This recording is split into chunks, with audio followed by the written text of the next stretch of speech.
Première partie. Les deux principales grandeurs électriques. 1. L'intensité du courant électrique. A. Notion de courant électrique. Un courant électrique continu est dû à un déplacement ordonné de porteurs de charge. Dans un métal, ces porteurs de charge sont des électrons de charge. Q égale à moins E égale à moins 1,6 fois 10 puissance moins 19 coulombs. Par convention, dans un conducteur métallique, le sens du courant électrique est l'opposé de celui des électrons. B. Intensité I du courant électrique. L'intensité I d'un courant électrique continu dans un conducteur est égale à la valeur absolue de la charge qui traverse une section S du conducteur par unité de temps, soit I égale à valeur absolue de Q divisé par delta T, avec I en ampères, valeur absolue de Q en coulomb et delta T en secondes. Dans le cas d'un conducteur métallique, les porteurs de charge étant des électrons, on pourra écrire I égale à nombre d'électrons qui traversent la section de conducteur fois E divisé par delta T. C. Mesure de l'intensité du courant électrique. L'intensité I du courant électrique se mesure à l'aide d'un ampère-mètre, branché en série dans la portion de circuit où on veut mesurer sa valeur. Pour mesurer l'intensité du courant électrique, il faudra aussi faire attention au choix du calibre. Mais il y aura en plus deux types de branchements possibles. L'un utilisant les bornes COM et 10 ampères et l'autre les bornes COM et milliampères. On commencera par utiliser le calibre 10 ampères et les deux bornes COM et 10 ampères. Ici, on cherche à mesurer l'intensité du courant qui traverse l'ampoule. On branchera alors l'ampère-mètre en série avec l'ampoule de façon à ce que le courant rentre par la borne 10 ampères et sorte par la borne COM. Dans notre exemple, l'intensité du courant est de 0,18 ampères, soit 180 mA. On peut donc passer sur le calibre 200 mA après avoir ouvert le circuit et changé les branchements de l'ampère-mètre de façon à ce que le courant rentre par la borne milliampère et sorte par la borne COM. La valeur du courant est donc de 184,7 mA. D. Remarque importante. Premièrement, dans un circuit électrique, le courant électrique circule de la borne positive du générateur vers la borne négative du générateur. Deuxièmement, l'intensité du courant électrique est une grandeur algébrique. Une valeur de I négative signifie que le courant circule dans le sens opposé à celui supposé.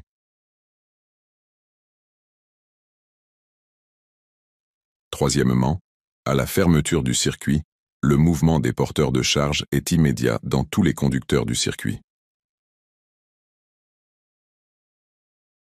2. Tension électrique entre deux points d'un circuit.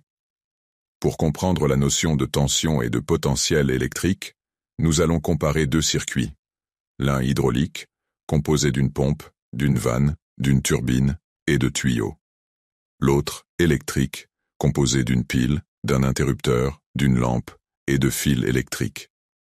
Dans le circuit hydraulique, lorsque la pompe est en marche et que la vanne est fermée, la pression PA avant la vanne est supérieure à celle PB après la vanne. Il existe alors, de part et d'autre de la vanne, une différence de pression notée delta P est égale à PA moins PB qui est positive. C'est la pompe qui impose cette différence de pression.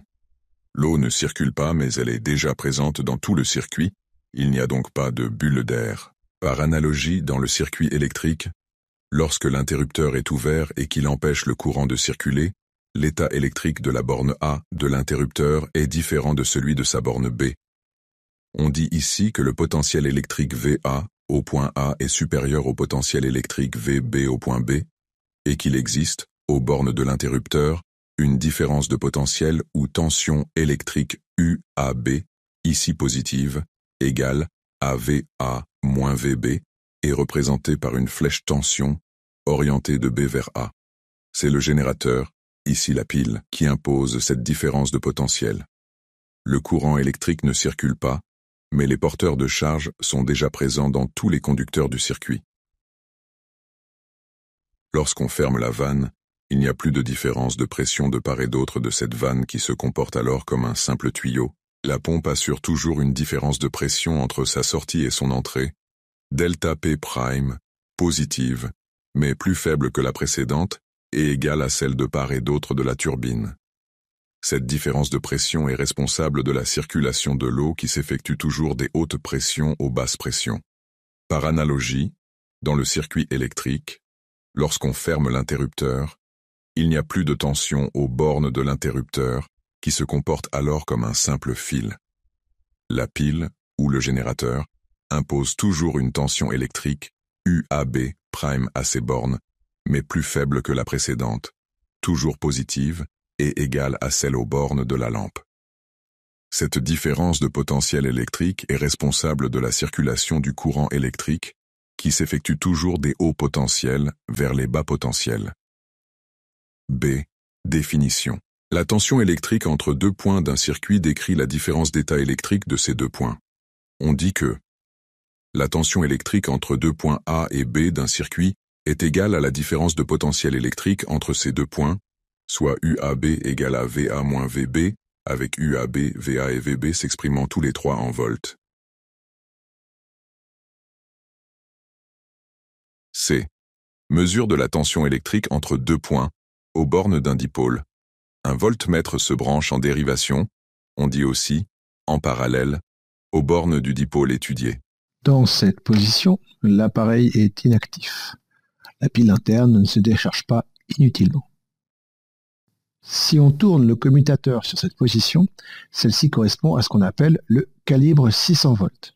Le calibre d'un appareil est la valeur maximale de la grandeur que l'on peut mesurer avec cet appareil. On choisira toujours le plus grand calibre pour effectuer une première mesure de la grandeur.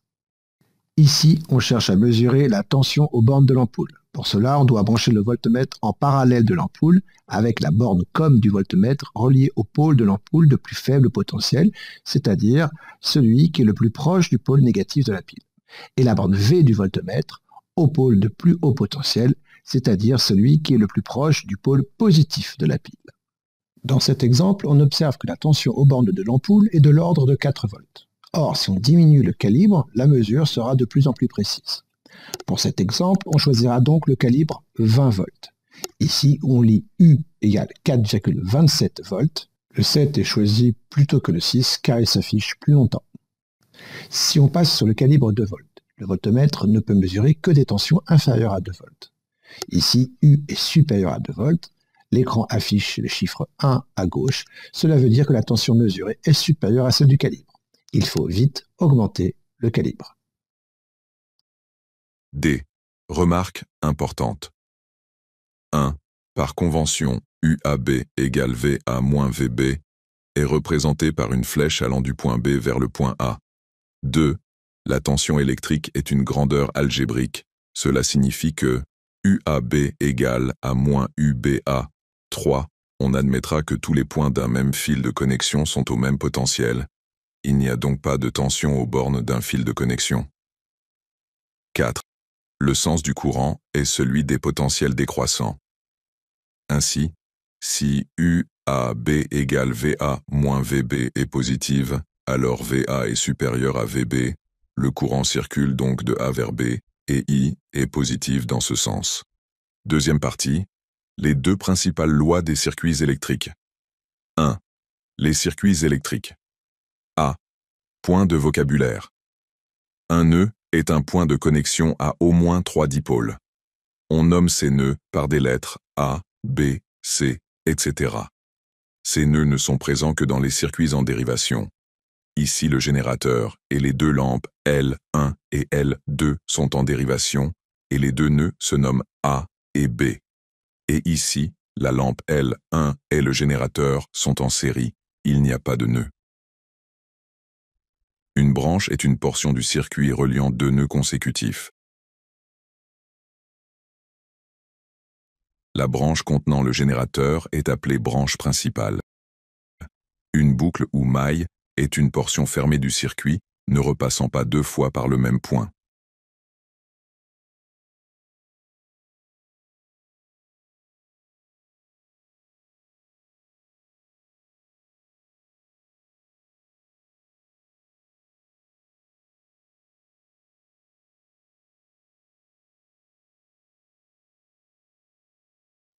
C. Convention de représentation. Il existe deux conventions de représentation des dipôles électriques en fonctionnement. Une convention dite générateur, où tension et intensité sont orientées dans le même sens, et une convention dite récepteur, où tension et intensité sont orientées dans des sens opposés. « 2. Loi relative à l'intensité du courant électrique. Loi des nœuds. La somme des intensités des courants électriques qui arrivent à un nœud est égale à la somme des intensités des courants électriques qui repartent de ce nœud. Ainsi, au nœud A, l'intensité du courant qui arrive au nœud est I, et celle des courants qui en repartent sont I1 et I2. La loi des nœuds en A s'écrit donc I égale I1 plus I2.